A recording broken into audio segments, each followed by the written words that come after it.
estão preocupados, muito assustados. O Paulo comentou que houve ali, né, uma possibilidade real de aumento de carga tributária, né? Então, o empresário acaba não se preocupando muito com as obrigações que a empresa tem, porque acaba que é o contador que faz, vou colocar a realidade, né? E ele quer saber quanto vai sair o valor da guia no final. Só que, na verdade, qual que é o ponto aqui, né? A gente vai falar dessa reforma tributária, só que a gente vai falar de tributário, mas não só da tributária, porque a empresa, ela é um todo. Então não adianta a gente pensar só se preocupar com o tributo. Se a gente não se preocupar como a empresa compra, como ela gira o estoque dela, como ela faz a formação do preço, se a empresa produz, como ela produz, tudo isso gera impacto. E no final, qual o grande ponto que todo mundo tem que pensar e refletir? Quem paga o tributo é o seu cliente. Se você conseguir comprar da maneira correta, conseguir gerar o seu estoque com inteligência para o dinheiro não ficar parado, né? Porque ou você mantém o dinheiro na conta, ou você deixa ele imobilizado lá no estoque, porque de repente não comprou da maneira correta. Ou você controla bem a sua produção, né? Porque dependendo dos insumos que você utiliza, você pode reduzir o teu custo, porque você tem alguns insumos que te dão crédito, outros não dão crédito, e isso você reduz a tua tributação. E o teu preço de venda, né? Como é que eu posso trabalhar um preço de venda só com markup se eu não entendo o meu custo? Então, o tributo, na verdade, ele é apenas um pedacinho de tudo que vai envolver lá no final o quê? O resultado da empresa. Então, qual que é o objetivo dessa palestra aqui? É falar da reforma, passar para vocês uma visão do que a gente tem hoje, né? Eu acho que assim, especular não vai adiantar nada. A gente sabe que no Brasil tudo é muito política, né? O que está se falando hoje, lá na hora pode mudar, porque a gente sabe que, né, infelizmente a gente não tem ali, né, bandeiras que são, né, confiáveis no aspecto de ideologia, né? Um governo pensa de um jeito, no outro muda, então acaba que a gente fica um pouco refém dessa incerteza. Mas então, qual que é o ponto aqui do nosso papo aqui, né? Da nossa conversa? É falar muito do que essa reforma hoje, o que tem hoje, vai gerar impacto para a sua empresa, seja você ali, né, no caso uma indústria, um comércio, um serviço, ou você até um prestador de serviço, né? Então a gente tem contadores aqui, né, advogados, então isso aí vai gerar impacto também para a rotina de como você vai atender o seu cliente, como você vai prestar. E isso, além do principal, que é o quê? Se o empresário não tomar cuidado, ele vai ser prejudicado com o fluxo de caixa dele, porque a carga em alguns segmentos vai aumentar e ele vai ter prejuízo no resultado dele. Ele vai lucrar menos ou até não lucrar. Então, qual a primeira coisa que eu vou colocar para vocês? Pessoal, a regra é igual para todo mundo. Não vai ter uma regra diferente. Então, se você optou por uma forma de tributar, vai ser igual para aqueles que optaram também. Então, basta você entender a regra e saber se utilizar dela para que a tua empresa não perca dinheiro, certo? Ou seja, ela tenha caixa, que aí com caixa você compra melhor, você consegue investir em pessoal, investir em tecnologia, investir em melhoria de processo. Então, a ideia é fazer com que mostrar para vocês o que a gente tem hoje e como vocês podem se beneficiar, ou seja, sair na frente dessa maratona. Porque essa reforma não vai começar esse ano que vem, ela vai começar mais à frente, vou mostrar para vocês. Então a gente tem uma maratona pela frente. Então é pensar assim, vou fazer uma analogia, né? Então, pensa que todos os empresários vão correr essa maratona, certo? Se aquele empresário hoje se alimentar bem, treinar, descansar, ter o acompanhamento dos especialistas na parte mental, da saúde, e nessa maratona ele for disciplinado, lá no final ele vai colher os frutos, comparando com aquele que não fez nada. É isso. Então a ideia é passar para vocês o 1% que vocês podem fazer pouco a pouco, que no longo prazo vocês vão estar ali em 70%, 75%, 80% e quem sabe até 100%. Para quê? Para que vocês tenham um objetivo da empresa de vocês, que é o quê?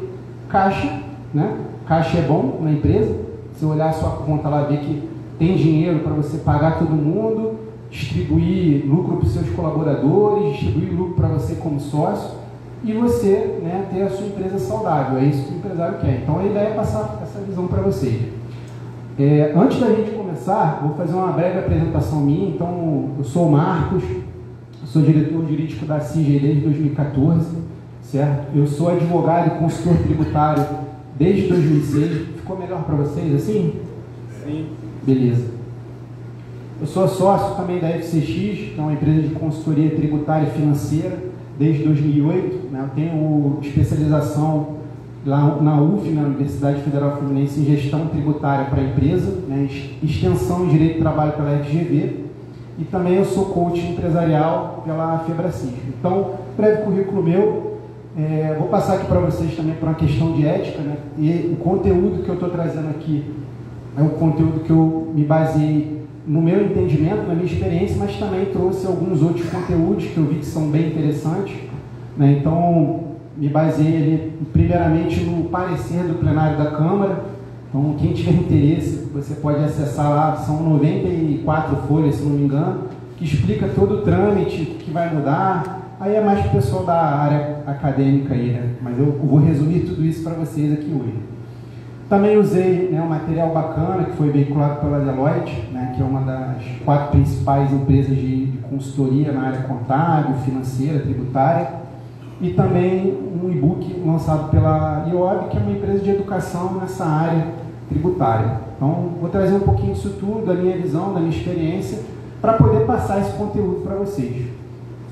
E aí, iniciando aqui, passar um breve resumo do que aconteceu, né? Então, é importante vocês entenderem que tudo que envolve debate e mudança de lei no Brasil envolve questão política. A gente tem poucos debates técnicos e muito interesse político. Então, se vocês forem analisar aqui uma breve timeline, né, de como tudo aconteceu, então, vamos pensar o seguinte: a reforma tributária é um dos assuntos mais importantes que a gente tem para o Brasil poder se desenvolver, poder crescer.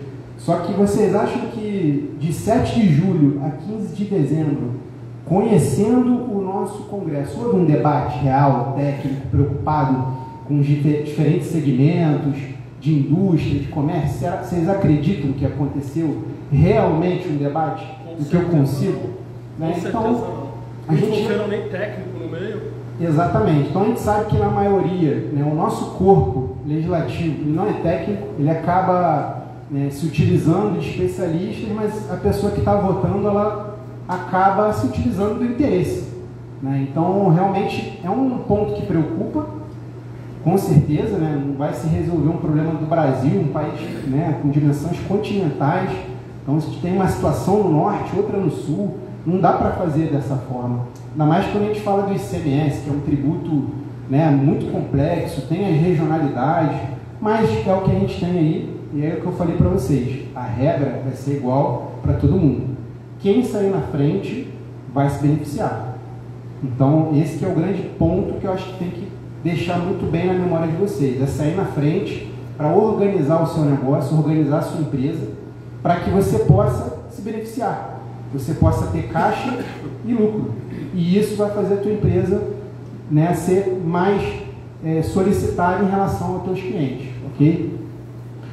Aí a gente fala um pouquinho da estrutura atual, né? Então, como é que é a estrutura hoje dos nossos tributos? A gente tem a tributação pela renda, que é o imposto de renda, né, que vai envolver ali, né, tanto para a pessoa física como jurídica. A gente tem também o imposto sobre consumo, então ele vai diretamente sobre aquele produto, sobre aquele serviço. Então a gente tem o PIS, COFINS, né, o IPI, o ICMS, e a gente também tem os impostos sobre o patrimônio, que envolve ali, por exemplo, o IPVA, sobre o veículo, o IPTU sobre, né, a propriedade. E a gente tem também a transferência, que vai envolver ali, seja por uma doação, seja por uma compra e venda, seja, né, por uma questão até de herança. Então, dessa forma hoje que é dividida a nossa tributação. E aí eu vou passar para vocês como a gente vai ter essa mudança. Mas aí o que é importante também vocês analisarem? O Tesouro Nacional, lá em 2022, falou que a nossa carga tributária chegou a 33,7% do PIB, ou seja, tudo que o Brasil gerou né, de riqueza, de movimento, 33,7% do PIB envolve tributo e 13,4% envolve o consumo. Né? Então, por que os produtos são caros? Porque a tributação é cara. Né? Então, você pega hoje o preço dos carros. Né? Então, quanto vai subindo, e realmente os veículos de hoje não valem o preço que são medidos, mas quando você pega a carga tributária, você vê que ela consome boa parte daquele produto. Então, isso é um ponto que impacta bastante. Então, por isso que o governo, né, e o legislativo entendeu que o primeiro passo para poder se ajustar a carga tributária é sobre o consumo. Depois eles vão trabalhar a questão da renda e depois da questão do patrimônio. Então, por isso que eu mostrei para vocês esse conceito aqui. Porque o primeiro passo aqui é o imposto sobre consumo, que vai afetar os prestadores de serviço, a indústria, o comércio, porque todos eles têm o fornecimento do produto ou do serviço. Ok? E aí aqui a gente traz uma visão, né, de como é dividida essa organização. Então, no âmbito federal, a gente tem o PIS, COFINS, tem o IPI, que são tributos sobre o consumo, né, isso falando hoje, o que a gente tem hoje. E a gente tem o ICMS, que é um imposto do Estado, né, e o ISS, que é do município. Então, essa é a nossa regra de hoje. E aí, como é que vai funcionar as alterações que foram criadas? Né? E aí, até para explicar para vocês, essas mudanças, elas foram apenas estruturais, certo? Então, eu vou colocar o seguinte: por enquanto, a gente só tem o início do esqueleto. Ainda falta colocar os músculos, os órgãos, que eu digo que é o seguinte, é o que a gente chama de regulamentar. Então, por exemplo, o PIS/COFINS vai ser extinto e a gente vai ter o quê? A CBS. Como vai ser a CBS? A gente ainda depende de uma lei que vai ser ainda criada, que vai definir todo esse regramento. Então, hoje, o que a gente tem são mudanças estruturais, ou seja, a gente não sabe ainda exatamente como tudo vai acontecer. E aí, como é que vai funcionar essa questão? Então, o ICMS e o ISS, então, como eu havia comentado, o ICMS é do Estado e o ISS é do município. A gente vai ter um novo imposto, que é o IBS, né, que é um imposto que vai envolver ali a prestação de serviço e o fornecimento ali, a circulação de mercadoria. O PIS/COFINS, a gente vai substituir ele pela CBS, né, que vai ser uma contribuição envolvendo ali bens e serviços. E o IPI vai ser, né, criado lá, vai ser extinto, vai ser criado o IS, que é o imposto seletivo. Então, se vocês forem analisar, esses dois aqui vai ter um só, esses dois aqui vai ter um só, e aqui vai ter uma substituição. Então, de 5 tributos, a gente passa a ter somente agora 3, agora não, né? Na transição 3, certo? E aí, para o governo, isso pode ser uma simplificação. Só que como é que vai ser na hora de declarar? Vai ser da mesma forma? Não vai ser? Então a gente ainda não sabe. Né? Vai se criar ainda toda uma tecnologia para saber como é que vai funcionar essa declaração. De repente, vai se ter um rigor tão grande de detalhes na hora de apresentar para o governo que pode até ficar pior do que está hoje. Então eu mudo, né, a quantidade, mas eu aumento a exigência. Então é um ponto que a gente já está, né, em dúvida. Os profissionais da área não sabem o que vai fazer. Quer perguntar alguma coisa?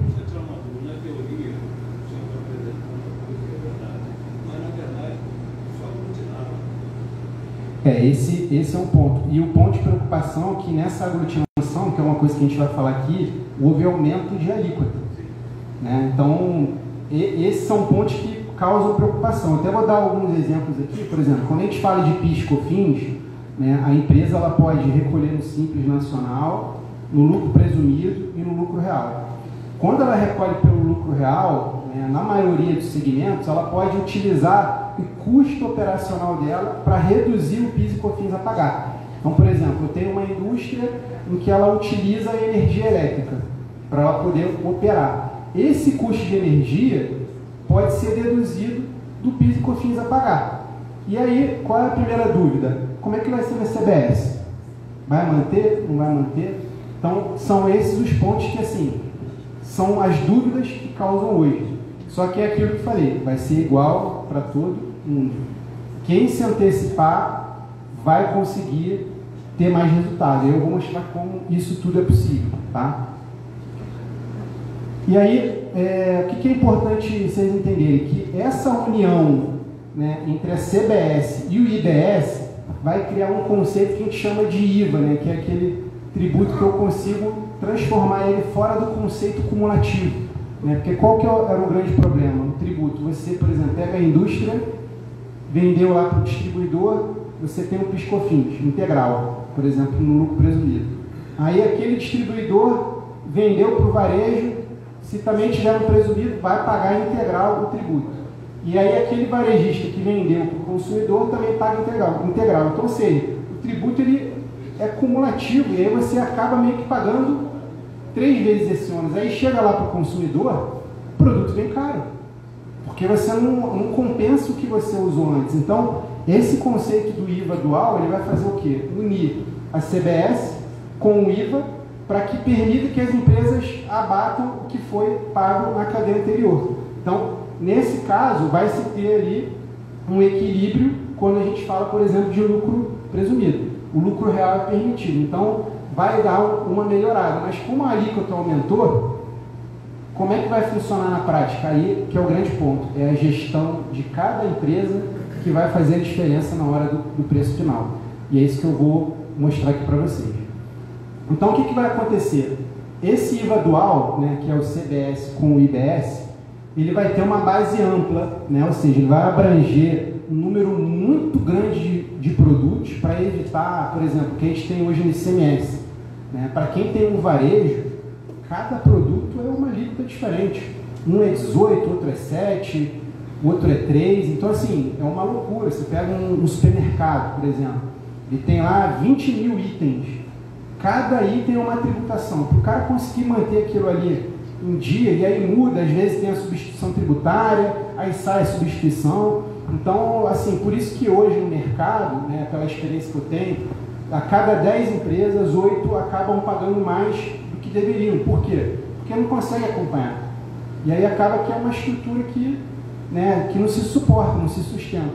Então, essa mudança aqui vai ser importante, que ele vai ter o quê? Uma base ampla, vai envolver muitos dos itens, vai aglomerar eles de uma maneira maior e vai envolver uma alíquota única na maioria dos casos. Então, vai facilitar. Aí eu acho que já é um ganho nesse aspecto. Então, eu pego lá um supermercado que tinha 5, 6 tributações diferentes, agora ele vai ter no máximo 3, tá entendendo? Então vai ser menos trabalho e com isso ele vai pagar da maneira mais correta. Então esse é um ponto interessante. O outro ponto também, que é o cálculo por fora, né? Então a gente tem uma loucura hoje que os tributos se calculam um por dentro do outro, né? Não sei se vocês sabem que teve uma decisão do Supremo, né, lá em 2017, que excluiu o ICMS de dentro da base do PIS/COFINS, porque no Brasil hoje é um tributo por dentro do outro. E aí você vai meio que ir acumulando. Nesse novo modelo não, você vai calcular o tributo por fora em cima do preço ali que você tem naquele produto. Então você evita que haja esse aumento de carga. Então esse é um ponto também bacana. Também vai ter uma não incidência sobre os tributos atuais, então, porque assim, o que é importante? Vai haver uma transição. Vai entrar o CBS, mas vai continuar o PIS/COFINS por um período, vai ter um período de adaptação. Então, você não vai pagar 2 tributos, eles vão fazer uma separação. Então, quando entrar o CBS, vai reduzir um pouquinho o teu PIS/COFINS para que você mantenha ali a tua carga. Mas esse é um ponto que a gente tem que ver na prática também. Não se tem garantia que realmente vai acontecer. A gente também tem a não cumulatividade plena. O que quer dizer isso? Aquilo que eu expliquei naquele exemplo. A indústria vai para a distribuidora, da distribuidora vai para o varejo, do varejo vai para o consumidor. O presumido ele vai acumulando. Com a reforma não vai haver mais, ou seja, se eu sou uma indústria, vendi para o distribuidor, aquela carga que o distribuidor assumiu, ele pode abater para pagar sobre a venda que ele vai fazer para o varejo. Então, você vai compensando quando você for pagar, e aí com isso você consegue equilibrar o custo tributário. E um último ponto também importante aqui é para acabar com a guerra fiscal do ICMS. Então, não sei se vocês perceberam que às vezes tem empresas que é de uma localidade E aí o cara do nada vai abrir um polo lá no outro estado, que ele não tem nada lá, nem vende produto, mas ele quer que o produto dele saia de lá. Então, às vezes, você pega empresas aqui do Rio que abrem um centro lá de distribuição no Espírito Santo, que é um local que tem benefício fiscal. Então, às vezes, para a empresa, vale mais a pena aumentar o custo dele de logística, de frete, para que ele pague menos ICMS. Então, isso vai acabar também, por quê? Porque agora eles vão se basear não mais na origem da mercadoria, e sim no destino. Então, com isso, você consegue dar uma equilibrada ali nesse sentido. Então, vai acabar com a chamada guerra fiscal do ICMS. Um estado querendo, né, dar mais benefício, aí fica nessa questão uniforme aí dentro do Brasil. E as intenções também que Exatamente. Hoje o DIFAL, assim, é uma loucura, né? E exatamente, impacta muito no custo, porque o empresário não monta o preço olhando de DIFAL. E aí quando ele vê, ele tem a guia para pagar, porque a mercadoria não passou. Exatamente. Aí como é que você tem desenvolvimento econômico se você não quer vender para outro estado? Então esse é um ponto que a gente pode colocar aqui, né, vai gerar um ganho, vai gerar um benefício. E aí aqui a gente fala dos impactos, né? Quais são os impactos que essa reforma vai trazer? Então a gente vai ter um regime misto de transição, então não vai pegar o PIS/COFINS e no ano seguinte já vira CBS, não. Os tributos eles meio que vão conviver em conjunto, e aí conforme as empresas forem se adaptando, ele vai ser extinto. Então tem toda uma programação aqui que eu vou apresentar para vocês entenderem como é que vai funcionar. Então não é automático, acabou um tributo e o ano que vem já começa outro. Não, vai ser feita uma transição, porque a gente sabe que tem uma questão de adaptação, uma questão sistêmica, então é importante essa transição, isso é um ponto positivo. Os sistemas de hoje vão ter que se adaptar, né? Então também vai ser importante a transição, porque não adianta achar que o software que atende você vai chegar da noite para o dia e vai conseguir te atender. Vai dar muito problema, vai dar muita dor de cabeça.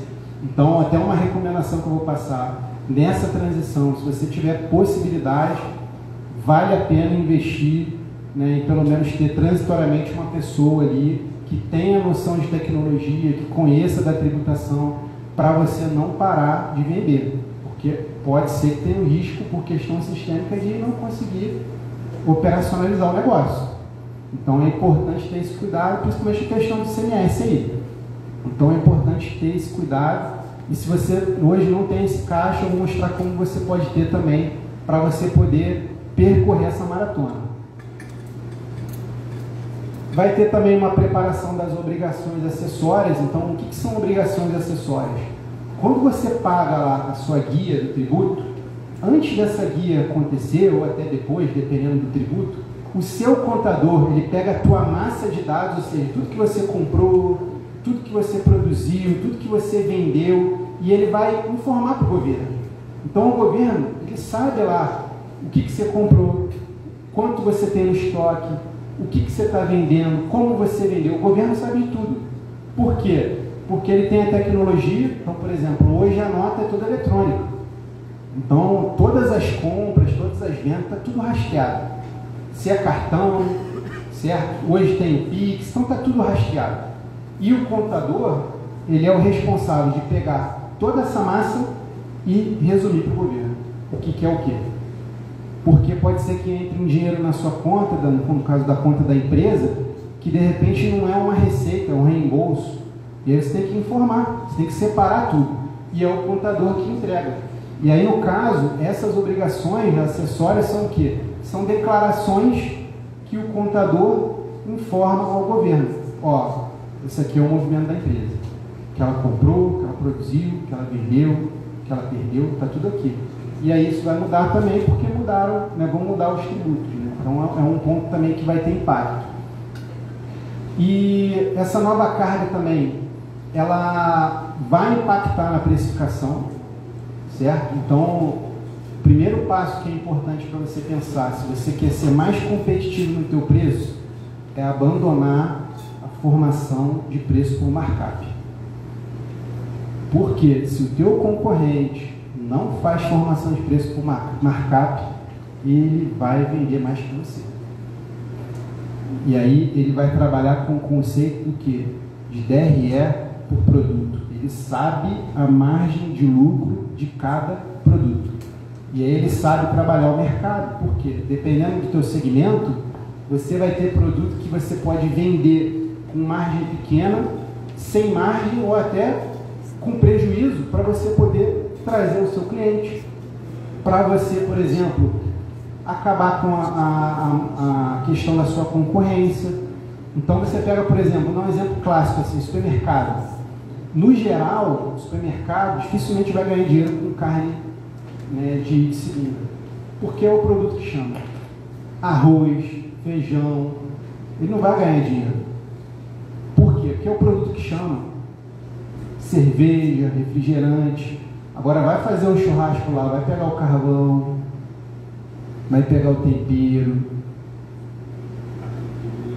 vai embora. Aí a margem de lucro é o quê? Altíssima. E aí aquele mercado que tem a visão de lucratividade do produto, ou seja, eu perco na carne, mas eu me compenso no outro, aí eu tenho a visão da lucratividade. E isso que acontece nos grandes mercados, né? Que você consegue meio que equilibrar. Eu te chamo aqui, mas aí você leva o bombom, né? Daí você começa a pegar um monte de coisa que não estava planejada, aí ele começa a retomar. E aí que é o ponto que é o importante, que vocês têm que pensar, que eu vou até comentar, que é o seguinte: para quem trabalha para venda para pessoa física ou jurídica que envolva resultado, existe a venda que é racional, que é o exemplo do feijão e arroz. A pessoa vai preocupada com o preço, a carne, né, a picanha, todo mundo sabe o preço da picanha. Agora, qual é o preço do acendedor? Porque a picanha é um produto emocional, mas também tem um racional por trás. E aí eu consigo trabalhar melhor esse preço. Agora, o acendedor, você nem... Porque assim, pô, já comprou a picanha, como é que você vai fazer? Não vai fazer churrasco? Não vai botar o carvão? Então, acaba sendo essa questão de se trabalhar a tributação, que você pode ter uma economia. Então, vou dar um exemplo para vocês, um clássico, McDonald's. McDonald's é um case de sucesso de formação de preço trabalhando tributário. E aí como é que funciona? Quando você compra aquele trio, a maioria das pessoas olha o preço final. Ninguém olha o preço de cada produto.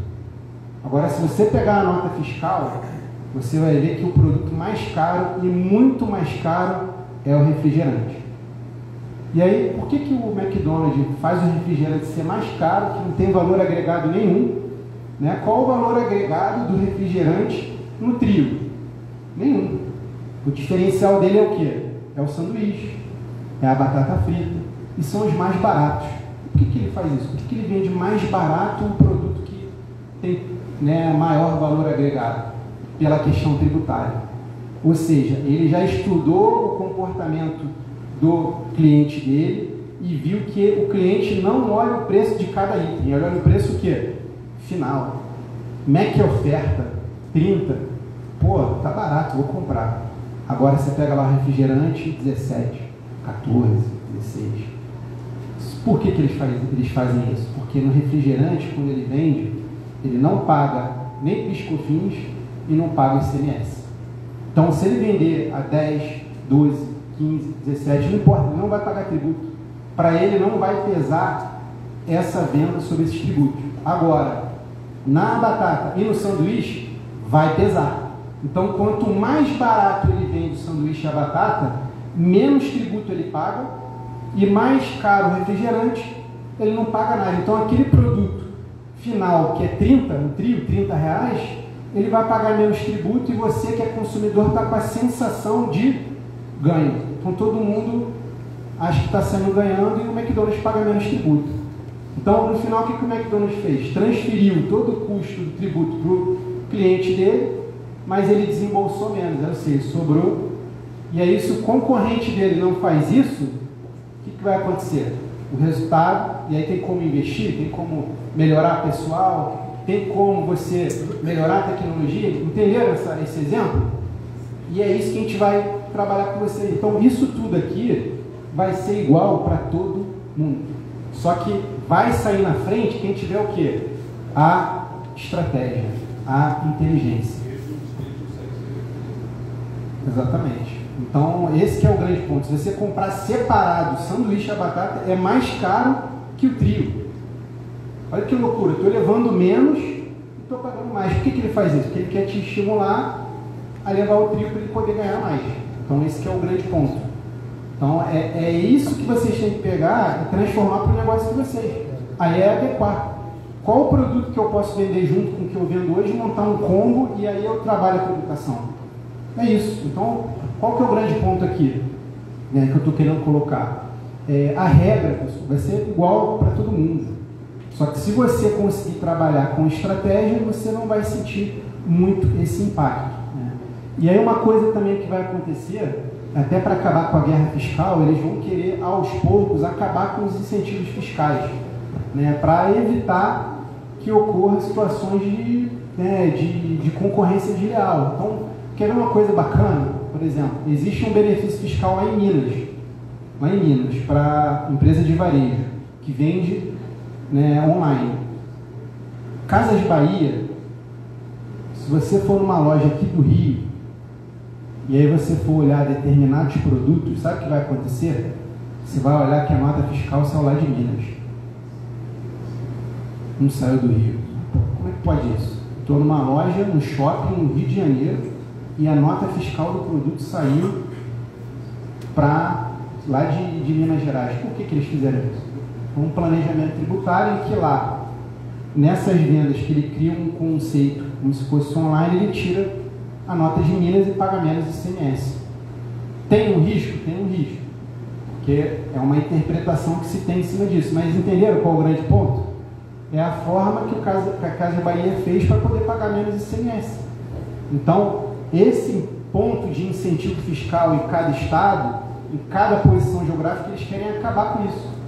Para quê? Para evitar essa questão. O Estado do Rio está perdendo. O Estado do Rio está perdendo. Então, o que ele vai acabar fazendo? Daqui a pouco ele substitui as pessoas para botar lá o totem. Daqui a pouco você vai pedir o produto no totem. Né? Você pega, por exemplo, lá a Renner, né? Dependendo da loja, tem 2, 3 funcionários. Porque eles estão fazendo a venda onde? No totem. E aí pode se beneficiar querendo jogar a emissão da nota. Exatamente. Então esse é um ponto que a reforma também quer apagar, porque é prejuízo para o Estado que está ali, né, realmente girando aquela economia.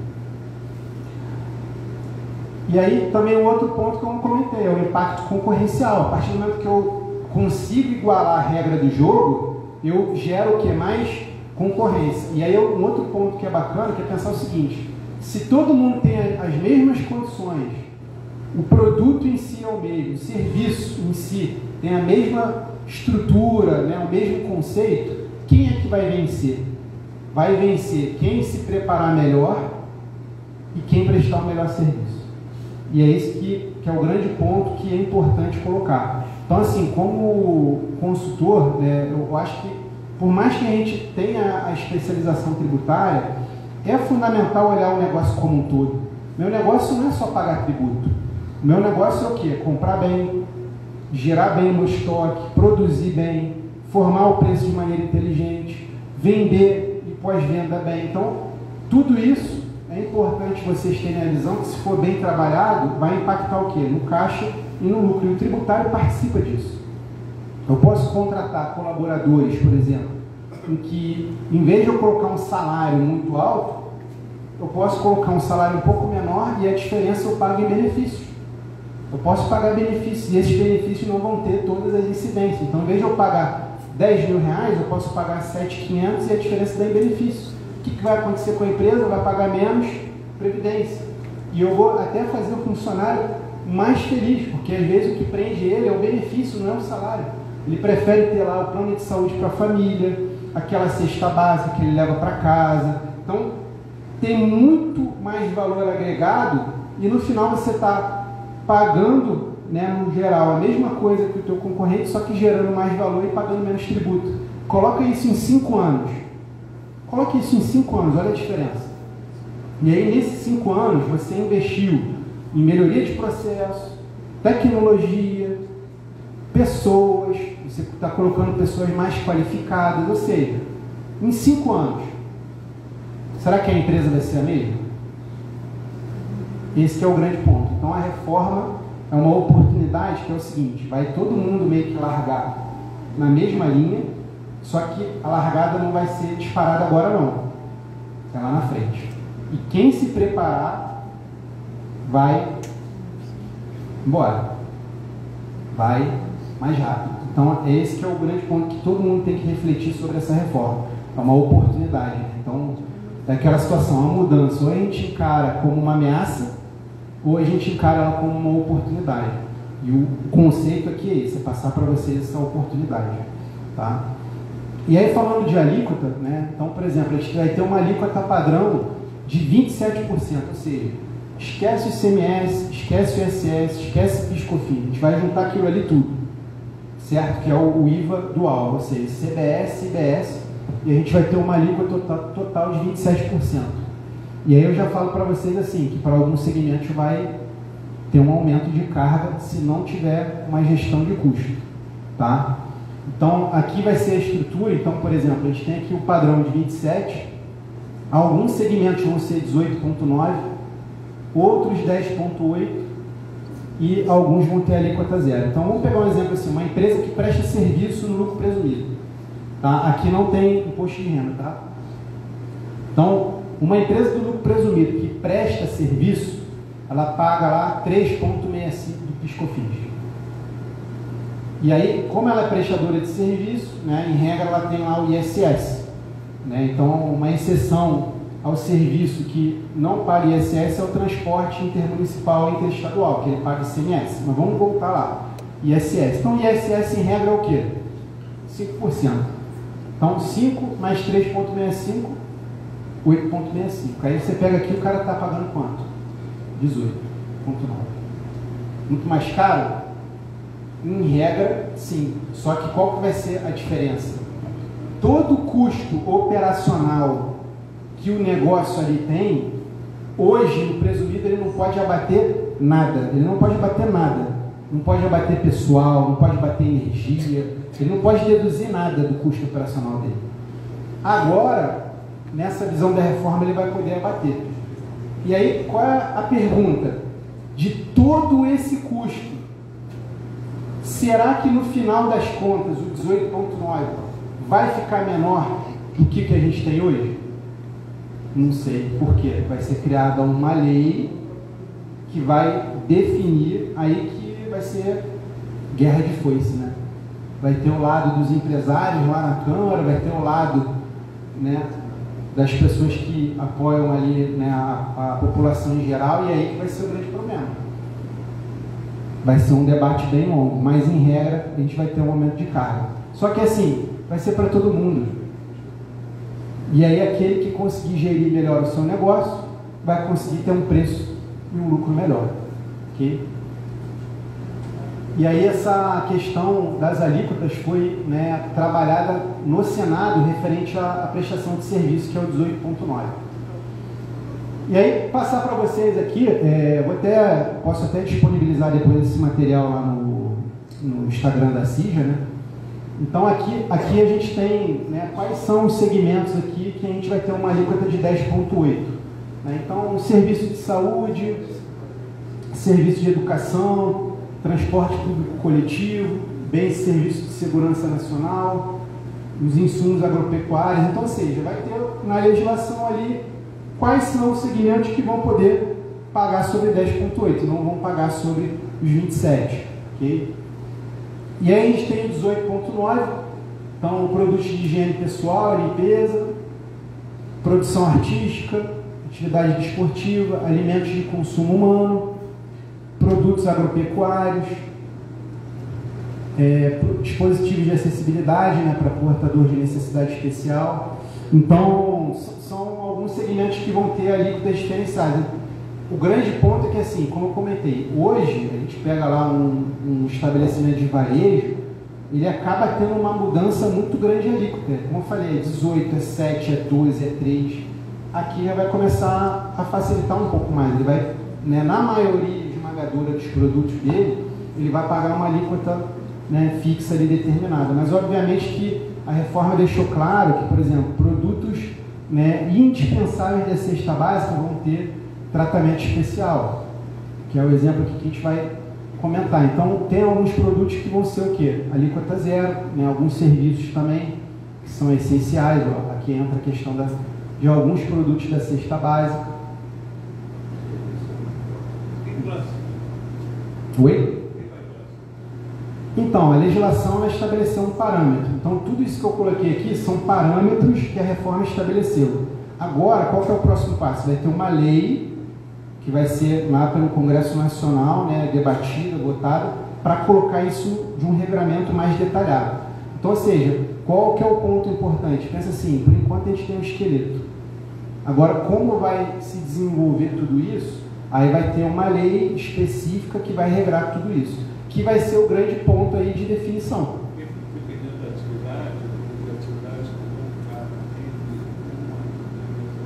Sim. Sim. Exatamente. Que acaba assim, acontecendo hoje, né? Às vezes você pega lá uma empresa que tem 2 segmentos dentro dela. Exatamente. Às vezes até o produto, tem um produto que é 12 no ICMS, tem outro que é 18. Então vai ter que ter esse cuidado, sim. E aí a gente tem também aqui outras situações de alíquota zero. Então, em resumo, assim, todos esses itens, né, foram regrados de uma maneira geral e vai vir uma lei para poder o quê? Estabelecer a regra do jogo. E aí, quando essa regra do jogo vier, a Receita Federal, as Secretarias de Fazenda, elas vão regulamentar. Aí a gente vai poder sentar e entender realmente o impacto. Mas a preparação tem que começar agora. Para quando vier, a empresa está preparada e ela vai na frente do mercado. Ok? E aí essa questão da alíquota também, que é bacana colocar, que se o governo identificar, por exemplo, num prazo de 5 anos, que houve um equívoco, que pode acontecer, né? Também não dá para colocar que tudo que o Congresso for estabelecer junto com o governo vai ser o mundo perfeito. Pode ser que eles tenham uma escolha errada, isso aí é até normal. Aí eles vão fazer uma reavaliação a cada 5 anos para poder fazer esses ajustes aí, né, para evitar. Agora também, obviamente, se for algo que realmente está causando um prejuízo muito grande, o governo vai precisar, né, apresentar um projeto de lei antes ali para, né, ajustar essa questão. Aí a gente tem também o imposto seletivo, que ele vai substituir o IPI, né? O IPI é o Imposto sobre Produtos Industrializados, então ele vai ser extinto e vai ser criado esse imposto seletivo. Então ele vai envolver ali produtos que são prejudiciais à saúde, ao meio ambiente, então com certeza vai envolver cigarro, cerveja, produtos que causam dano ao meio ambiente, então vão ser produtos que têm uma carga tributária alta, que é o que a gente já tem hoje, não vai mudar muita coisa, né? Que é o que eles chamam do imposto do pecado, né? Então a ideia realmente é desestimular com o tempo o consumo desses produtos que causam mal à saúde ou ao meio ambiente, tá? E aí eles vão integrar a base de cálculo do IBS e ISS. Por quê? Por que no caso do IS ele integra e os outros não? Porque eles querem tornar aquele produto mais caro mesmo de propósito. Então é tributo sobre tributo e a carga lá em cima para realmente desestimular, né? Então se você for perceber assim, vamos pegar aí de 30, 40 anos para cá, o consumo do cigarro ele, né, caiu muito por políticas governamentais, seja, né, de publicidade como também de preço, né, e de dificuldade de estimular a venda do produto. Então realmente foi uma questão que deu certo. É uma prova que quando tem interesse as coisas acontecem, né? Então a ideia é manter isso aí. E aí aqui algumas novidades do texto, né? Aqui são questões um pouco mais técnicas, vou tentar resumir para vocês, né? Então, por exemplo, a gente tem produtos em que a tributação deles é toda feita na origem do fabricante. Então, vamos pegar o exemplo lá do refrigerante. Hoje, como é que funciona? Quando a indústria de refrigerante ela fabrica aquele produto e vende, ela paga um tributo maior, certo? No exemplo lá do PIS/COFINS, ela paga o que a gente chama de uma alíquota majorada E com isso, os demais da cadeia, lá, a distribuidora, o varejista, eles não pagam o tributo.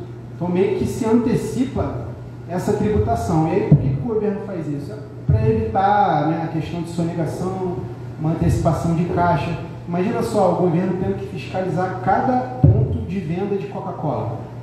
É inviável, certo? Então, recolhe na indústria, já resolve todo o problema lá e depois, né, os demais não precisam recolher. Então, alguns produtos no IS vai ter toda essa tributação já feita na indústria. E aí o distribuidor, o varejista não precisa recolher, certo?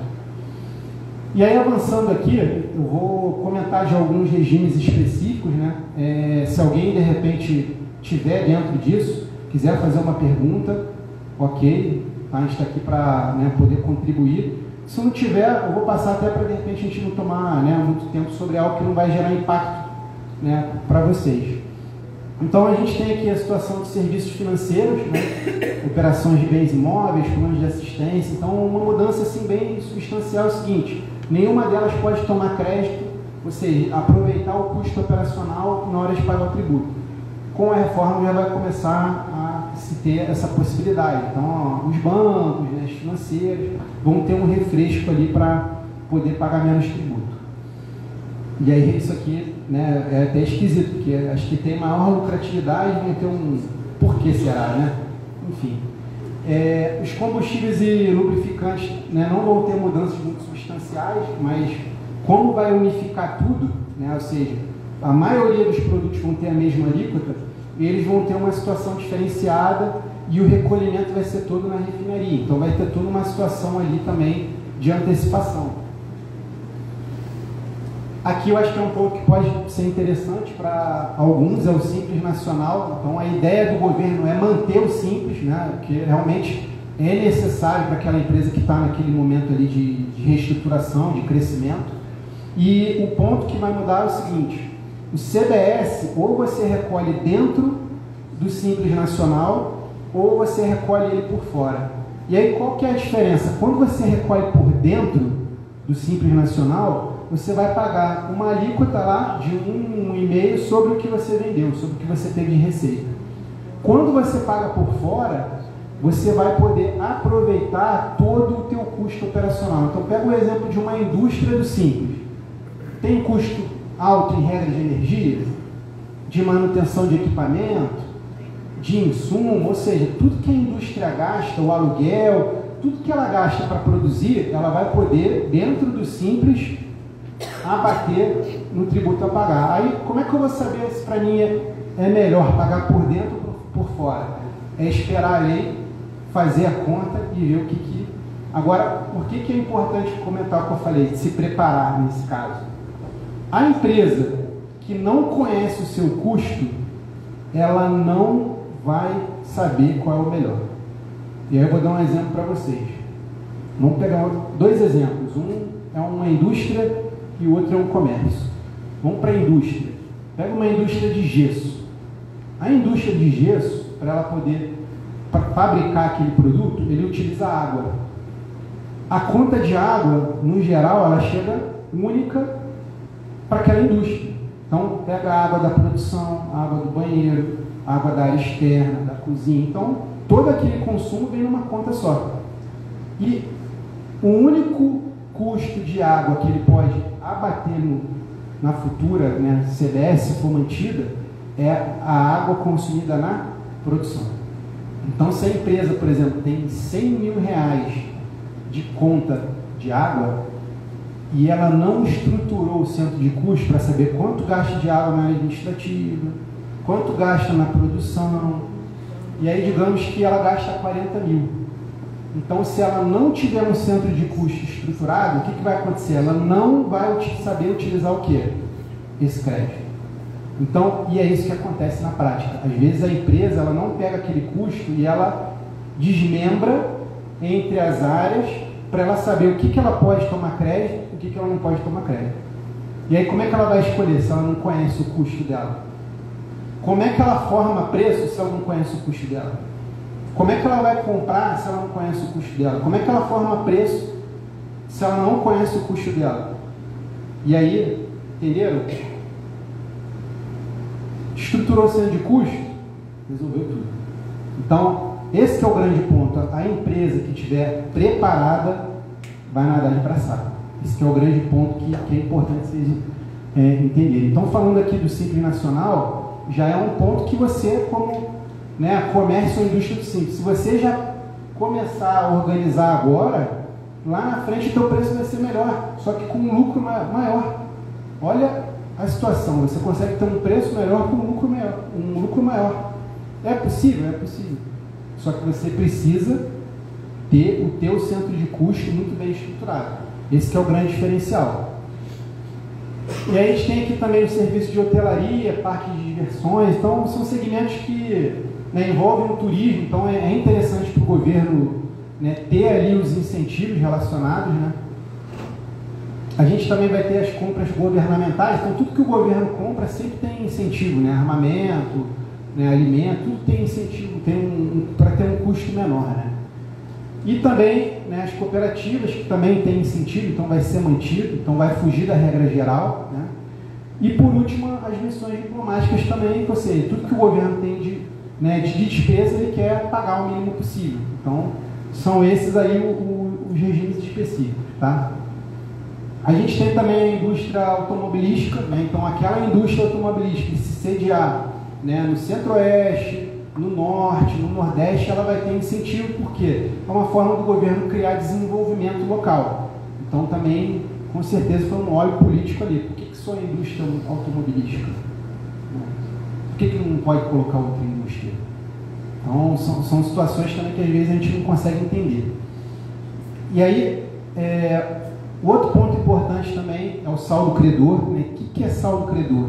Saldo credor é quando eu tenho mais crédito do que tributo a pagar. Aí eu vou dar um exemplo para vocês. Uma empresa que exporta, ou seja, uma empresa que vende seu produto para fora do país, ela não tem tributação lá do PIS/COFINS, do ICMS, e não vai ter também da CBS e do IBS. Por quê? Porque para o governo é bom ter mais exportações do que importação. É uma forma de você ter a balança ali comercial positiva.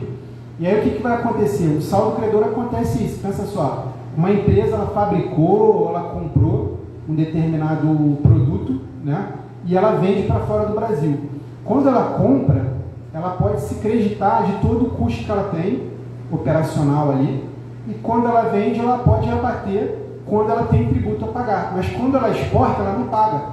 Então ela fica com esse crédito acumulado. Então hoje tem exportadoras aí que tem 5 milhões, 10 milhões, 20 milhões de crédito de ICMS acumulado. Dependendo do estado, ela pode pegar esse crédito e negociar no mercado. Então, por exemplo, São Paulo, só para vocês terem uma ideia, tem um leilão em que o cara vai lá, a indústria, o comércio, cadastra o crédito dele, homologa, e uma empresa vai lá e dá o lance para comprar. Eu quero 50%, 60%, e a empresa consegue monetizar aquele recurso, lógico, com deságio, mas é melhor você ter 7 milhões no caixa do que 10 no papel. Então é uma forma de... E aí isso gira a economia. O estado de São Paulo tem esse diferencial. Você pode em 2 semanas pegar o teu crédito e colocar dinheiro no caixa. O Rio já não é assim. O Rio de Janeiro é uma tristeza. Só para comprar matéria-prima, aí só pode usar 30%, é um processo que não anda. Aí a gente vê a diferença das economias. Enquanto um está ali estimulando, colocando dinheiro para circular, o outro fica prendendo o dinheiro. E aí, para acabar com isso, se criou uma regra do saldo credor nacional. Ou seja, vamos acabar com essa loucura e vamos criar uma regra única, porque como é que pode? Assim, uma empresa está no Rio, São Paulo, e se vocês forem perceber, por exemplo, tem uma cidade de São Paulo que é chamada Bananal, que é do lado ali de Barra Mansa ou Volta Redonda. Você chega lá, acho que em 2h30. Aí o cara coloca uma base lá em Bananal e o outro está em Volta Redonda. Olha que loucura. Olha que loucura. Todo ano coloca lá 7 milhões de crédito no bolso da empresa, no caixa da empresa, e o outro não pode. Qual o resultado disso?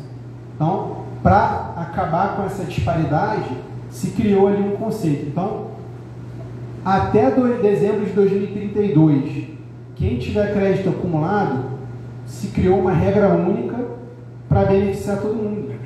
Né? Para quê? Para você acabar com essa desigualdade que tem hoje, por exemplo, de Rio e São Paulo.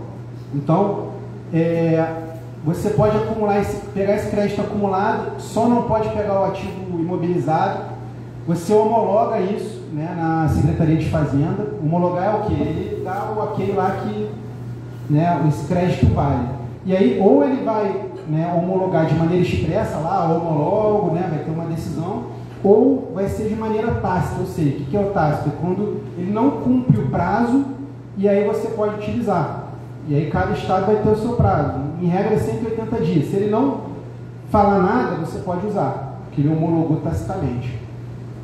E aí você pode compensar, olha que loucura, em 240 parcelas mensais. Então foi uma forma que, né, se tentou equilibrar, enquanto São Paulo dá velocidade, o outro não dá nada. Então, entre o que dá tudo e o que não dá nada, vamos fazer 240 meses aí, né, que é ruim. Vou pegar aí, é um financiamento aí imobiliário, né? Mas é o que veio aí. O PIS/COFINS também é possível ter esse crédito, esse saldo credor. E aí você, aqui já o governo federal foi melhor, né? Você pode acumular ele, tá, até o período da transição e não tem nenhum tipo de restrição de uso. Você pode usar tudo. Ou você pode pedir em dinheiro para o governo, tá? O governo vinha pagando entre 3 meses a 1 ano e meio uma restituição, um ressarcimento. Não sei como é que vai ficar agora com o rombo que tem aí, né? O governo fechou com mais um rombo, vai aumentar a arrecadação, mas não sei se vai fazer caixa, se vai aumentar o rombo, a gente não sabe o que vai acontecer, né? Então, eu sugiro que se você se encaixa aí, você compensa com o que você tenha pagado, porque se ficar esperando o governo devolver, não vale a pena. Porque quando ele devolve, ele paga de uma vez. Quando você compensa o que tem a pagar. Então, às vezes, você vai compensar em 1 ano, 1 ano e meio. Mas aí é melhor ir compensando, né? Melhor o dinheiro agora no caixa do que o todo daqui a 1 ano e meio. Né? A gente vai que muda a regra do jogo, né? Vai ser feita uma lei complementar para disciplinar essa utilização, né? E como é que vai funcionar. Então, no aspecto do PIS/COFINS ali vai ser bem tranquilo. E em relação à regulamentação, né, que foi até um ponto que foi colocado, beleza, entendi, eu não vou ter mais o PIS/COFINS, eu não vou ter mais lá o ICMS e ISS, agora é CBS, IBS, IS, a sopa de letrinhas lá que mudou.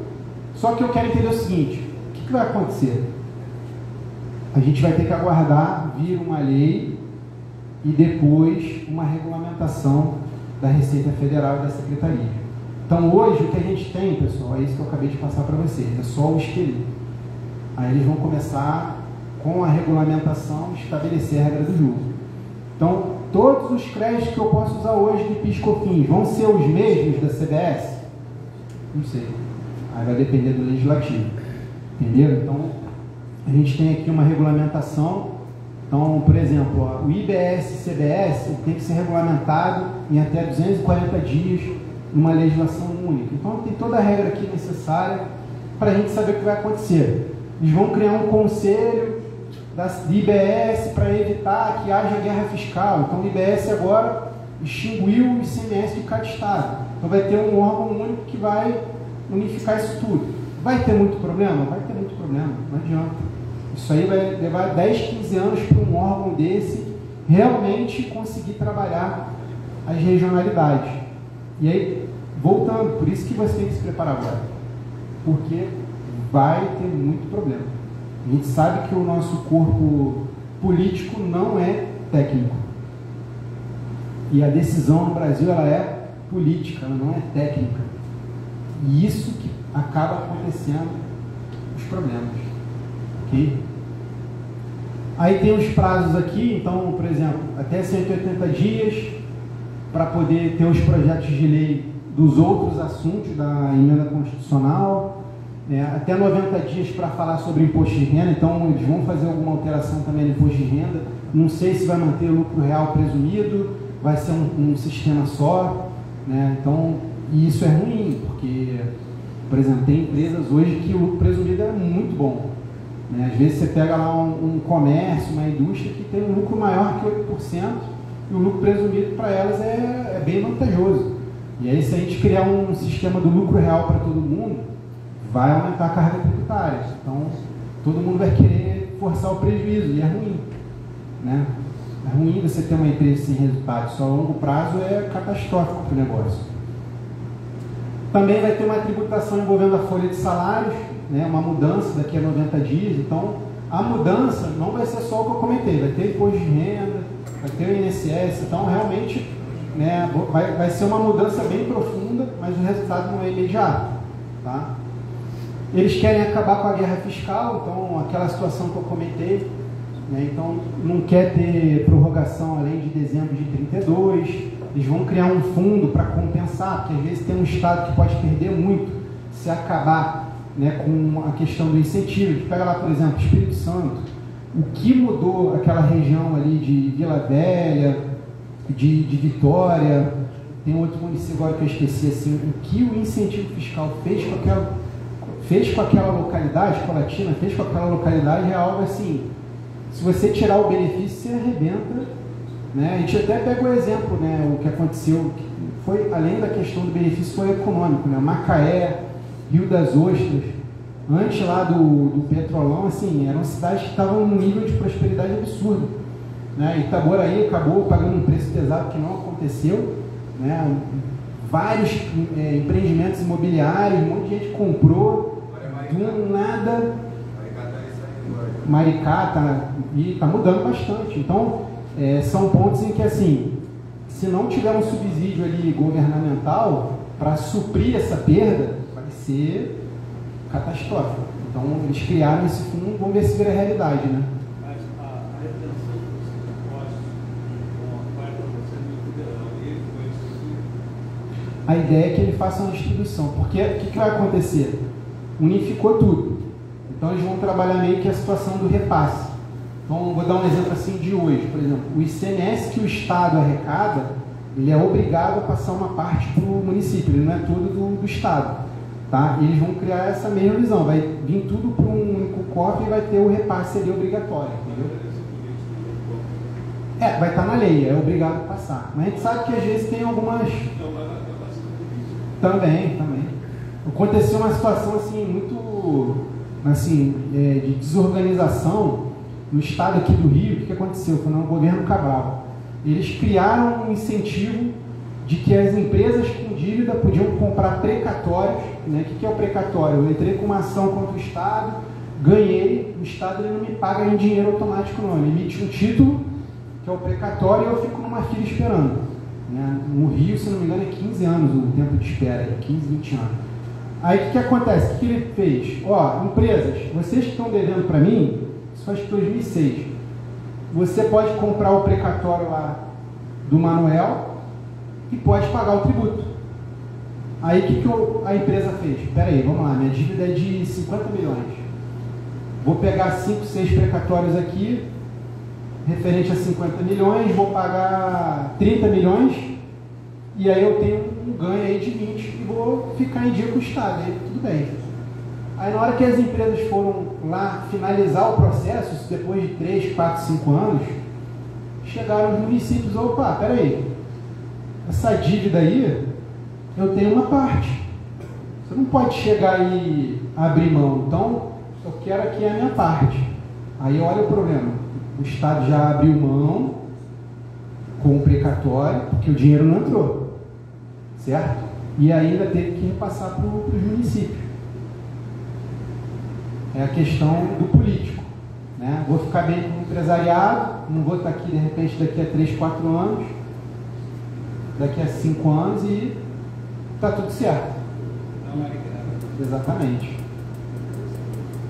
Então vai ter esse fundo de compensação e eles vão manter, né, alguns incentivos aí, os atuais, os vigentes, né, tendo uma redução de 10% até 2029 e acabar em 32, tá? A ideia, e aí que na verdade não é nem que vai existir, vão existir novos, mas aí vai ser unificado, porque hoje ele é por estado. Então a ideia é que seja para todo mundo. Aí mais à frente eles vão ter que estudar uma forma de... Exatamente, de adequar. Aí que é o ponto, a empresa ela tem que entender que o incentivo que ela utiliza hoje que vai acabar. Aí como é que ela vai trabalhar? Como é que ela vai trabalhar? O preço dela é um, hoje, com um benefício. E quando acabar o benefício? Né? Eu tive uma situação de um cliente que ele tinha um benefício de indústria aqui do Rio, ele pagava 3% na saída, aí por uma interpretação da Secretaria de Fazenda, excluíram ele do benefício, entenderam que o segmento dele, o produto dele não se encaixava, aí do nada, ele saiu de 40, 50 mil lá de ICMS e começou a pagar 200, 250, como é que pode isso, do nada? A sorte que a empresa tinha caixa, aí depois conseguiu reverter e recuperar, mas assim, é complicado, né? É uma insegurança muito grande. Então a reforma fez nesse sentido aí, para tentar criar uma segurança. E aqui, que é o ponto bacana, é a transição que a gente vai ter em relação à reforma. Então se a gente for pegar aqui, ó, está aí, né, ela foi aprovada em 2023, então a gente mantém aqui os tributos, ó, PIS, COFINS, IPI, ISS, e aí a gente vai começar aqui em 2026 a ter o teste do IBS e o teste do CBS. Só que o que vai acontecer? Vocês estão percebendo que continuam aqui os tributos, ó? Então, de 26 para 27, a gente tem o quê? Um ano de transição do PIS/COFINS junto com a CBS. E aí a gente vai ver como é que vai ser essa transição. Depois, lá em 2027, a gente vai ter o CBS implementado e o PIS e COFINS extinto. Ou seja, 26 vamos ter a transição do CBS com PIS/COFINS, e em 27 já não tem mais PIS/COFINS, é só CBS. E aí a gente vai caminhando aqui, né, a gente vai ter aqui, né, o ICMS e o ISS com redução escalonada a partir de 31, né, o IBS ele vai ter um aumento também, então aqui já está vendo que existe aqui uma transição, e lá em 2033 acaba o ICMS e ISS e o IBS é 100% implementado. Então, se vocês forem perceber, ICMS e ISS vai ter um prazo maior ali, né, até que tudo aconteça, e o PIS/COFINS vai ter um prazo menor. Por quê? Porque o governo federal ele é mais estruturado, né, na parte tecnológica, ele tem uma capacidade de recurso financeiro maior, então ele tem uma equipe melhor, uma equipe técnica na Receita Federal, então ele consegue mais rápido. Os estados têm, né, às vezes, mão de obra precária, né? Vamos pegar lá, será que, né, pega no norte, né, sem nenhum tipo de preconceito, é uma realidade, né, de mercado, a mão de obra lá é menos qualificada, né? Não tem como você pegar um profissional formado em São Paulo e você comparar com um profissional na região norte, né? Os melhores profissionais estão nas principais capitais do país, e lá que eles ensinam, que eles, né, contratam as pessoas, então o nível técnico, sem dúvida, é muito melhor, né, nas grandes capitais do que na região norte. E aí, será que na Secretaria de Fazenda, né, lá do Acre, vai estar em condição de, né, ter agilidade igual a de São Paulo? Não. Não tem como, o investimento é muito menor, a qualificação. Então, por isso que se trabalhou esse prazo aqui muito extenso, né, que por outro lado é bom porque vai facilitar o trabalho de transição. Então, por isso que eu coloquei que é o quê? Que é uma maratona. Entenderam isso? Então, a gente está hoje em 24 e a gente vai ter a reforma 100% implementada em 33. É uma maratona. E aí, o grande ponto que você tem que pensar é o seguinte: é melhor eu começar agora 1%, 2%, 3%, 4%, ou deixar chegar lá no último ano, não sei o quê, vai dar certo? Não. Então, o negócio de vocês é para a vida toda e para as próximas. Então, se vocês querem ter um negócio de vocês, né, próspero, é importante começar agora. Porque a maioria vai deixar em cima da hora. Essa é uma realidade nossa. Né? Hoje, né, a maioria dos empresários não se preocupam com melhoria de processo, com melhoria de tecnologia. Hoje a tecnologia está para todo mundo. Hoje está para todo mundo. É só você saber buscar informação que você consegue gerar. A questão de pessoas, para você poder trabalhar melhor as pessoas. Né? Então, assim, as oportunidades estão aí, Só que se você começar pouquinho a pouquinho, esse um hoje, um amanhã, vai começar lá na frente, você consegue usufruir disso. Então, qual que é o grande ponto assim, que eu queria passar para vocês da reforma? Que ela é uma oportunidade para você proteger o teu caixa e o lucro. Porque a maioria está assustada. Caramba, o que vai acontecer? Reforma vai ficar caro. Então, enquanto alguns focam no problema, você vai focar o quê? Na solução. Então, se você ficar 9 anos, solução, o que vai acontecer? E o outro problema é sistema, é pessoal, não dá nada certo. E aí você vai consolidando o seu negócio. E vocês, prestadores de serviço, também, oportunidade, tem espaço para todo mundo. Tem espaço para todo mundo. O prestador de serviço da área contábil, pessoal, tem espaço para todo mundo.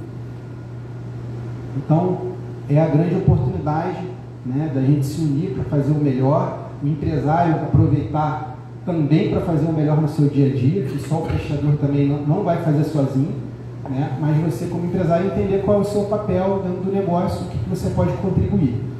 E aí, o que eu coloquei aqui para a gente poder trabalhar esse ponto inicial?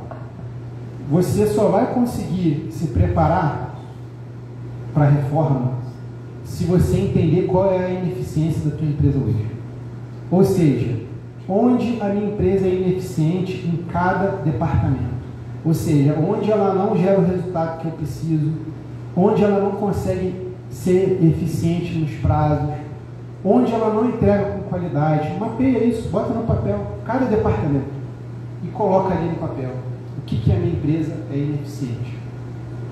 E o que eu acho que ela pode melhorar no aspecto operacional. O que eu posso fazer no departamento de compras para eu melhorar?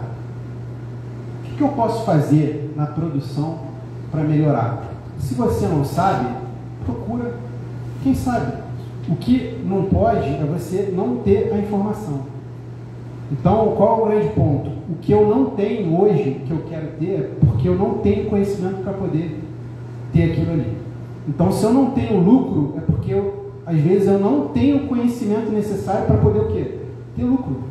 Se eu não tenho eficiência, é porque às vezes eu não tenho o conhecimento necessário para ter. Agora, se você tem, plano de ação, execução.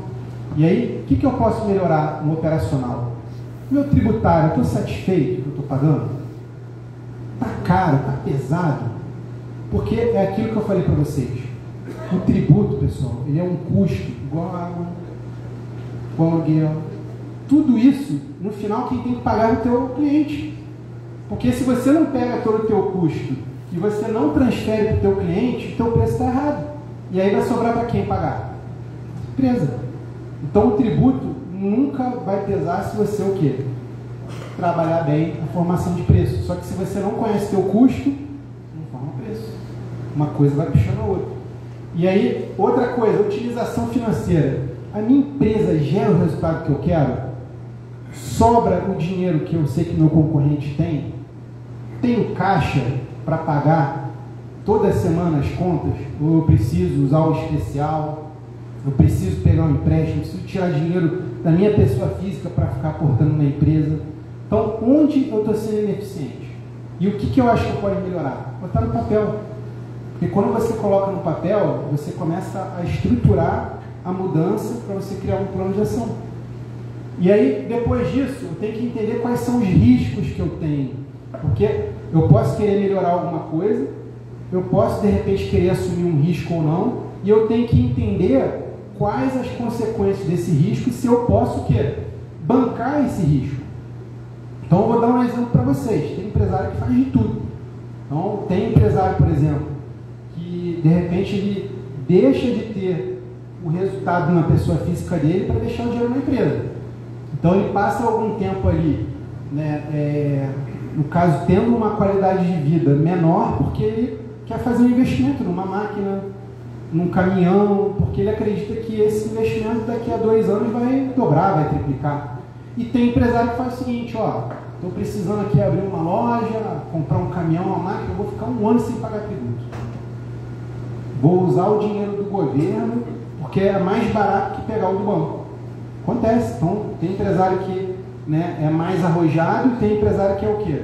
Que é mais conservador. Aí cada um com a sua estratégia. Só que, qual que é o grande ponto aí? Esse que não quis pagar o tributo, qual o risco que ele tem de repente o governo cobrar ele e de repente bloquear a conta dele pela cobrança, por ele não ter pago o tributo? Ele está preparado para isso? Entenderam a situação? Ele quis assumir um risco. Ele está preparado para esse risco? Então, esse é um exemplo que vocês precisam pensar, que se você tomar uma visão mais arrojada, você precisa o quê? Controlar esse risco.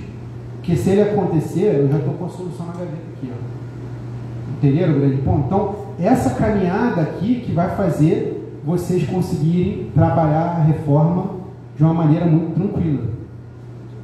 E aí, o que é necessário pensando no financeiro? Vou dar uma ajuda para vocês aqui. O que eu posso melhorar na minha empresa para eu poder ter caixa, ter lucro e o tributo não me pesar? Pode vir a reforma que vier, vai ser ruim para todo mundo. Agora, como é que eu me beneficio disso?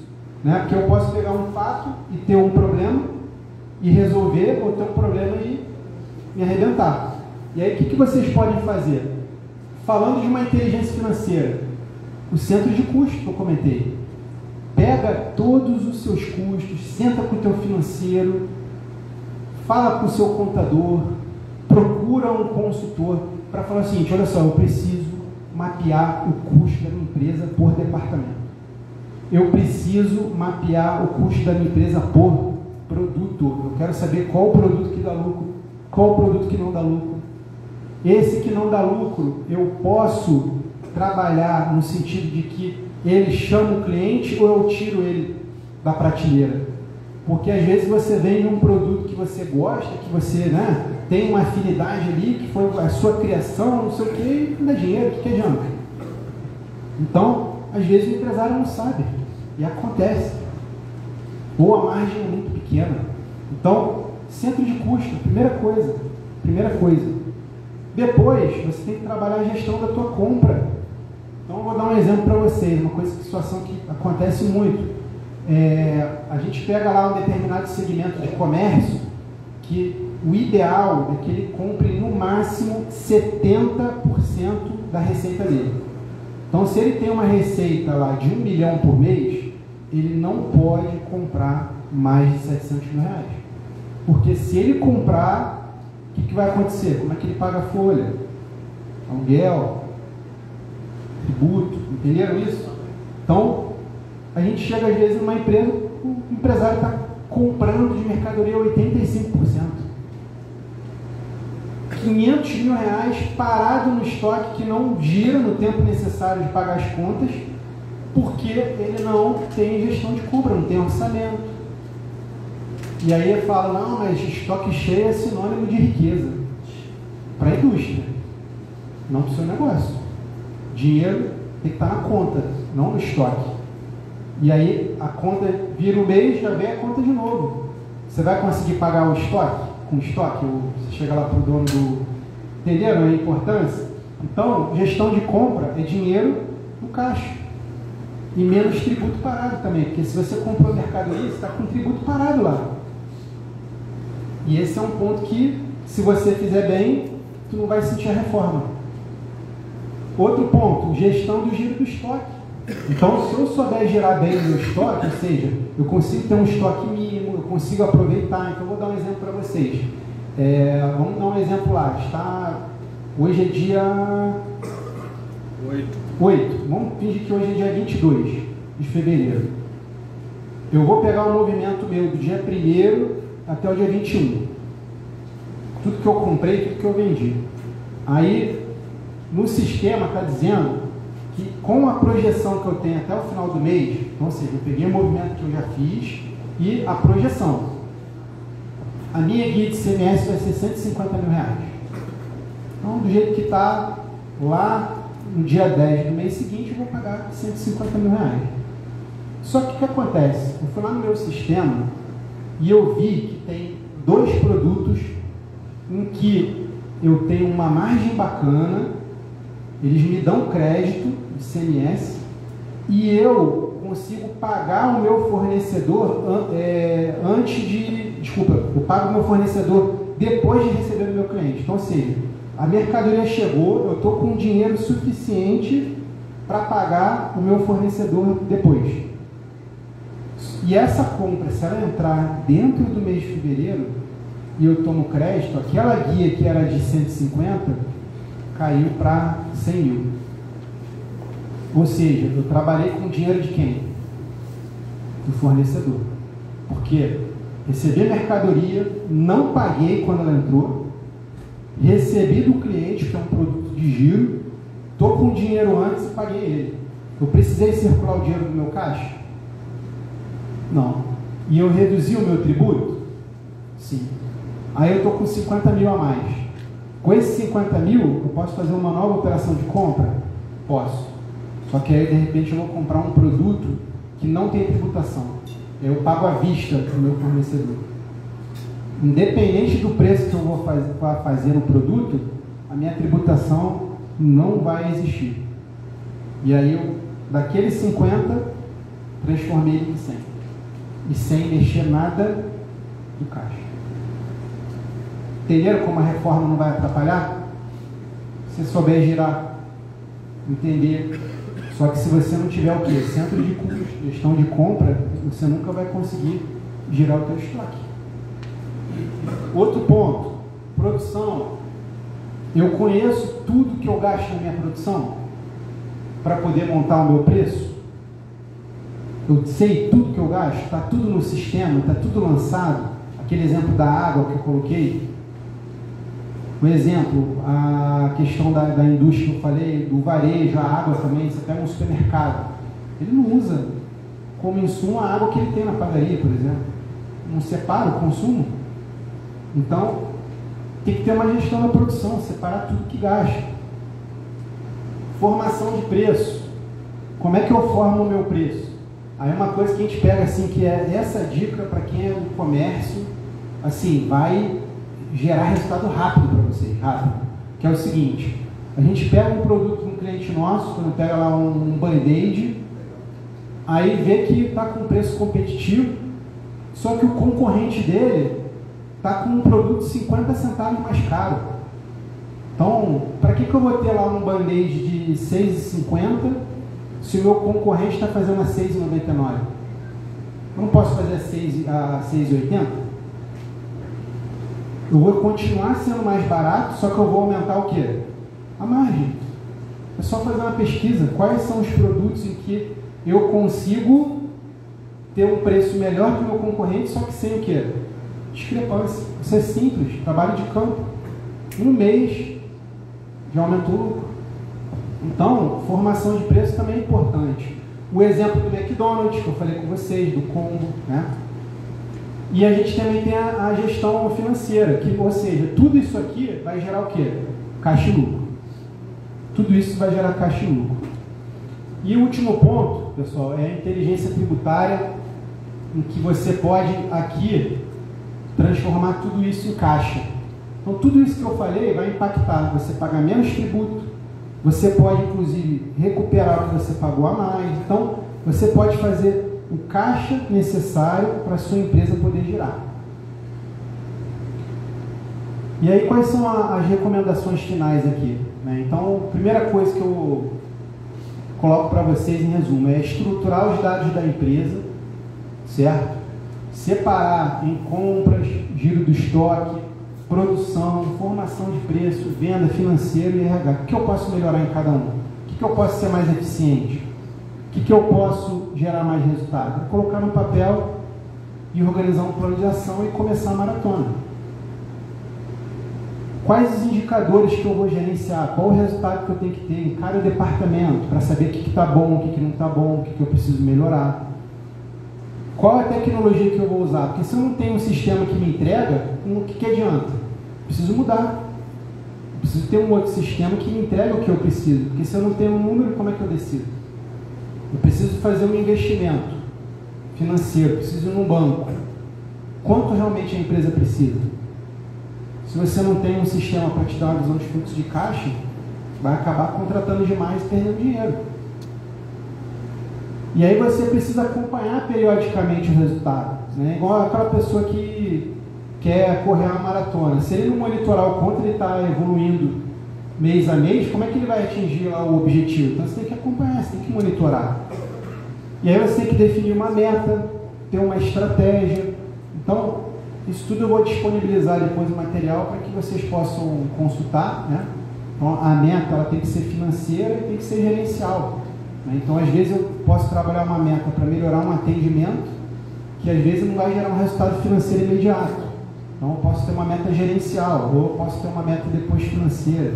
Você tem que ir dosando isso, né? Montar um plano de ação, aproveitar as oportunidades de economia. Então, por exemplo, quem não ficou sabendo, agora em janeiro saiu uma decisão definitiva do STJ colocando o seguinte, que aquelas empresas que têm o ICMS-ST na sua operação pode abater esse custo no PIS/COFINS. Então era algo que o governo não permitia. Como ele perdeu, agora os empresários podem recuperar tudo que pagaram nos últimos 5 anos e gerar uma economia até a extinção do PIS/COFINS, lá em 2027. E é importante você ter uma gestão, seja contratando um pessoal próprio, seja você terceirizando, né? E o que eu falo para vocês, pessoal, tudo isso que eu falei é possível uma empresa de pequeno e médio porte. Hoje, empresa de grande porte não é exclusiva de ter essa possibilidade.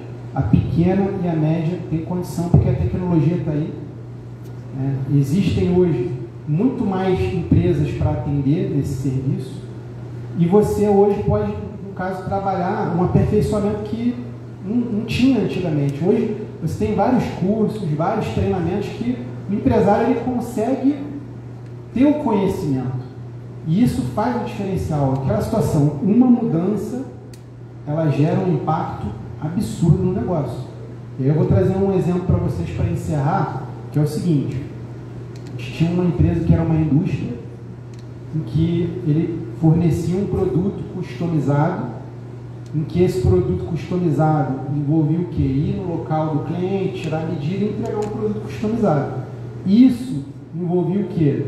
O material que ele fabricava, um projeto, uma montagem, uma instalação. E ele vendia tudo isso dentro de uma empresa só, um CNPJ só. E pagavam um ICMS absurdo. Não sabia comprar bem, não sabia controlar a produção, não sabia formar preço. A empresa tinha prejuízo. E aí, ela detectou quais eram as ineficiências dela. Começou a comprar com inteligência. Porque se é projeto, como é que funciona? Ele entrega o projeto da noite para o dia? Não. Ele entrega o quê? Depois. Só que ele não tem que pagar o fornecedor? Ou seja, ele financiava o cliente dele, porque ele comprava, tinha que pagar o fornecedor e depois ele recebia do cliente. E aí o que aconteceu? Essa empresa ela viu que o financeiro dela não estava ruim, que ela não tinha que ficar financiando o cliente.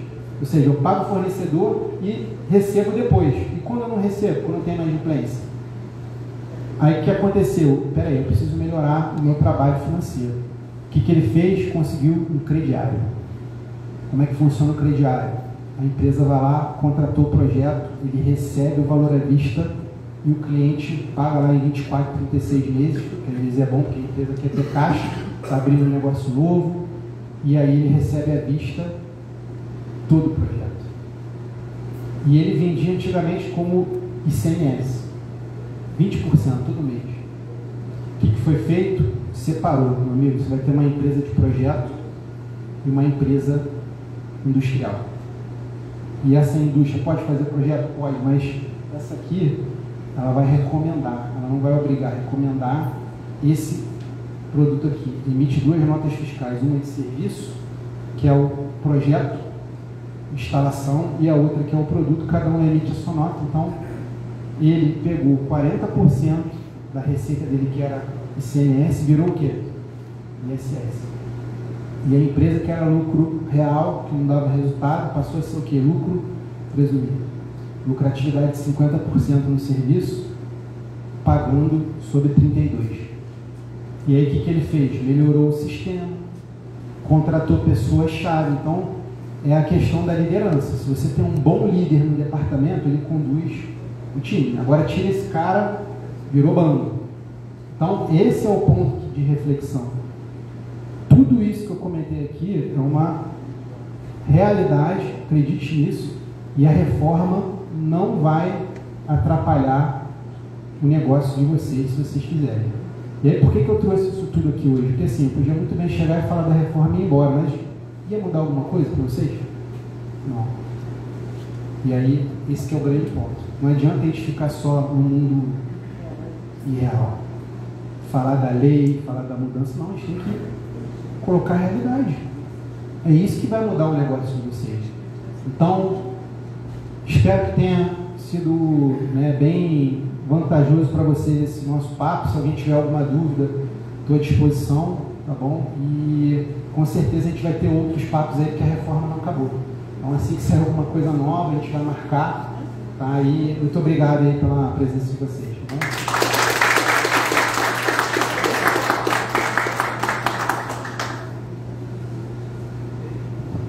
Bom, a doutora Fernanda, que daria uma palestra das últimas alterações do CLT, teve um imprevisto, então essa palestra vai ficar com uma nova data.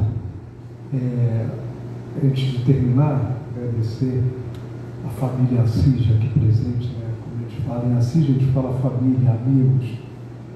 E queria chamar a Cristina, que é diretora aqui da Cândido Mendes, o nosso agradecimento, porque a Cândido Mendes, com essa parceria brilhante, sempre esse espaço aqui para esses eventos. Muito obrigado. Muito prazer. Eu estou aqui gestora da unidade Jacarepaguá, já desde que foi inaugurada em 2004. Muitos alunos formados já devem ter trabalhado em algumas empresas de vocês, aqui também, no shopping, que abriram escritórios, etc. Eu tenho só que agradecer, porque este caminho de via dupla, né, entre o alunado e o empresariado da região, a universidade ela tem que estar disponível para atender vocês, e essa mão dupla é de grande valia, tanto para eles quanto para vocês, né? No sentido de ampliar os conhecimentos, de desenvolver a área de pesquisa e desenvolver novos conhecimentos para dar incentivo e angariar o negócio de vocês. Então, a Universidade Cândido Mendes já está estabelecida aqui no shopping desde 2004, é uma universidade centenária desde 1902, né? E já teve mais alguns outros alunos, uma quantidade expressiva, mas hoje a gente fica muito preocupado com a educação, porque muita gente está aí no TikTok, outras coisas, e aí esquece um pouco os livros, mesmo que sejam online, né? Mas a universidade está de braços abertos, ela sempre foi uma instituição em que é livre, democrática e aberta a vocês nesse intercâmbio entre aluno e empresariado da região, né? O Antônio está com a gente há bastante tempo aí, né? E o que precisarem da gente, nós estamos aqui disponíveis para vocês, tá? Muito obrigada pela palestra. Eu até gostaria que isso fosse num período de aula, porque eu achei muito interessante que são novos conhecimentos, né? E eles precisam estar informados sobre isso, né? Então, quem sabe a gente possa marcar uma outra num período que não é de férias, porque a aula está retornando depois do Carnaval no dia 19, e aí a gente precisaria que os nossos alunos também assistissem e se inteirassem um pouquinho das novas regras tributárias, tá? Muito obrigada também pela presença de vocês. Vamos assistir. Cristina, pode deixar que nós vamos marcar essas palestras. A partir de março nós teremos um movimento muito grande em termos de palestras. Tá? Mais uma vez, obrigado a todos e bom retorno aos lares de vocês. Obrigado.